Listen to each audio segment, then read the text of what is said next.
yang celaka, ciri manusia yang tidak baik.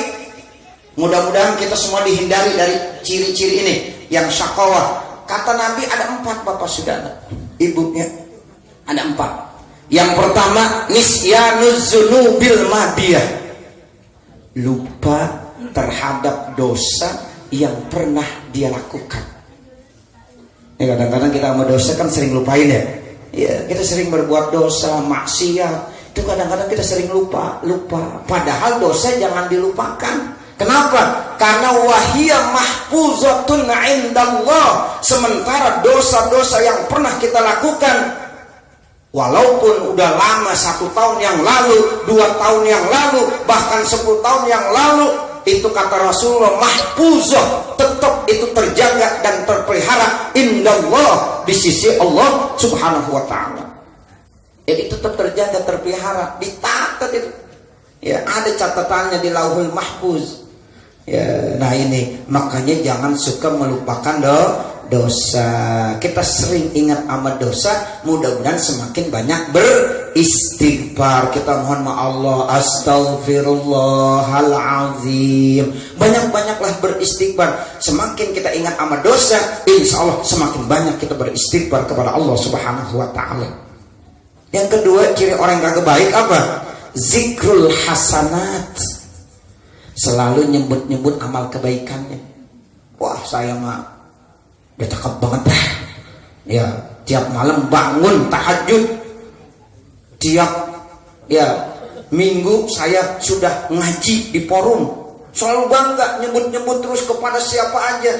Ini kebaikan-kebaikannya selalu diceritakan. Bahkan sekarang orang sering itu menunjukkan status pada saat beribadah. Alhamdulillah saya sudah hatam Al-Quran.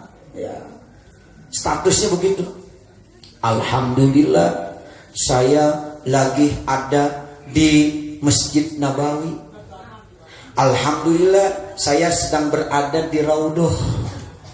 Semua diinformasikan kepada orang-orang yang mestinya itu harus dirahasiakan.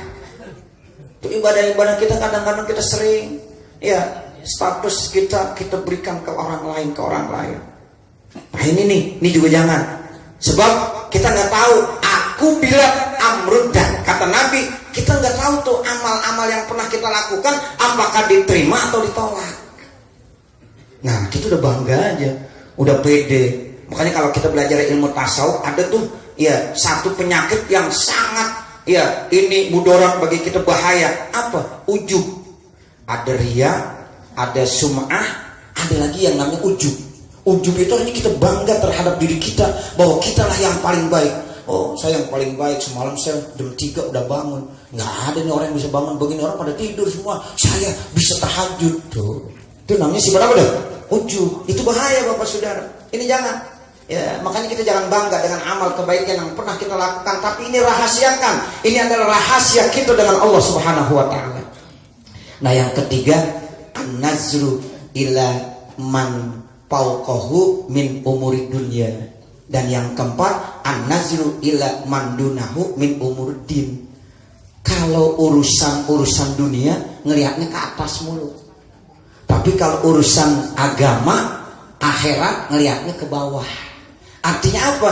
Akhirnya dari segi dunia kita nggak pernah bersyukur, kurang mulu yang ada, nggak pernah bersyukur kepada Allah. Sementara kalau masalah agama itu kita nggak pernah ada motivasi untuk lebih banyak mendekatkan diri, untuk meningkatkan kualitas keimanan dan ketakwaan kita dengan amal-amal soleh. Kenapa? Karena udah cukup melihat orang yang di bawahnya. Alhamdulillah saya gini-gini sholat subuh jam 5.15, tetangga saya jam 6.30 masih tidur. Nah ini repot nih ngelihatnya yang di bawah. Coba kita lihat Bapak Saudara, betapa banyak orang-orang yang bisa 1 bulan menghatamkan Al-Quran. Ada yang 1 minggu bisa hatam Al-Quran. Nah kira-kira kita yang mana? Apa 1 hari hatam Quran? Apa 1 minggu? Apa 1 bulan bisa menghatamkan Al-Quran? Nah kita ngelihatnya enggak yang begitu. Berapa banyak orang yang bisa sholat malam 100 rakaat, Bahkan ada 1000 rakaat seperti Imam Zainal Abidin, cicit Rasulullah. Beliau bisa melaksanakan sholat, diberikan kemampuan, keberkahan waktu, sehingga dia bisa melaksanakan sholat malam sampai 1000 rakaat. Kita tanya, kita malam udah sholat witir belum? Sholat witir udah nggak semalam?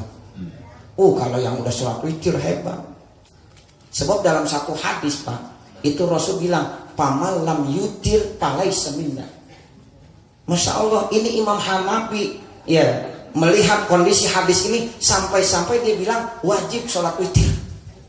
Tuh. Jadi kata Rasulullah, pamal lam yutir palaisa minna. Siapa-siapa yang tidak mau melaksanakan sholat witir palaisa minna, maka tidak dikelompokkan sebagai umat kami. Ini beneran. Kita kadang-kadang ya sholat witir kita abaikan begitu saja. Kita seringkali sholat witirnya di bulan suci Ramadan, sebab satu paket dengan sholat tarawih. Habis sholat tarawih sholat witir, selesai Ramadan tarawih selesai, witir selesai juga, wassalam. Nanti sholat lagi di bulan Ramadan lagi. Tapi insya Allah anggota forum komunikasi masjid dan musola ini sudah melaksanakan ya. Amin ya rabbal alamin. Inilah pentingnya, sehingga nanti kita bisa dengar tausiah dari ya guru kita ya. Mudah-mudahan insya Allah banyak sekali manfaat yang akan kita dapatkan. Nah, untuk itulah sebagai ya ketua musola Al-Ittihad dan sekaligus sebagai panitia penyelenggara majlis taklim di musola Al-Ittihad ini, pertama mengucapkan banyak-banyak terima